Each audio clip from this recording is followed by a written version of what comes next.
Here's how to share a Google Doc for others to look at or comment on or even to edit. To create a new Google Doc, you just go into doc.new, which is a great shortcut that has already created my new document.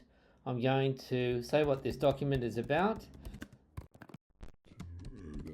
Now, the share button is only available on desktop, and here is where it is. It's just this one here up the top on the right. So I can just click here and just copy the link, and that already will copy that link into my clipboard, so I can email that, message it, send it through social media, whatever. But if I want to get more granular and specify who is going to be able to edit or comment on or just view the document, we just click on share here, and here are your options. You can type in the name of the person.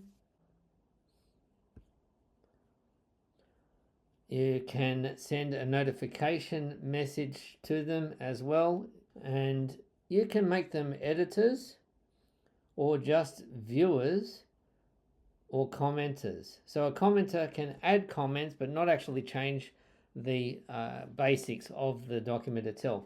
And you've also got this option to add an expiration to give them a time limit of how long they've got to comment on this document. Okay, they're going to change that expiration. You can do that or delete it altogether. Okay, and then you click send, and that will share the document. Let's just jump into a little bit more detail. If we look in the settings here, we get to see that they've got access as editors, which means they can change permissions, they can share the document, and viewers and commenters can see the option to download, print. So we can turn off some of these. We can say we're allowing them to look at the document, but they can't download it, print it, or make a copy of it. And then editors, so these are additional permissions. Editors, we're going to allow them also to share the document, or we're going to say no, they can only edit the document but not change its permissions or share it. Okay, so those are the default settings. There are more advanced settings, and you just click send. Remember, make them an editor, commenter, or viewer. Now, one other thing is that you can restrict the document, as we've done, or to anybody who's got the link can go and either be editors or viewers or commenters. Depends on what the purpose is of the document itself.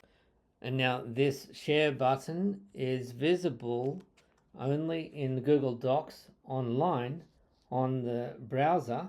If you share the document with somebody, then they can open it in, say, the Google Docs mobile app, or in iOS on an iPad or something. They can open it, they can edit it, but you will not have the ability to change the sharing permissions.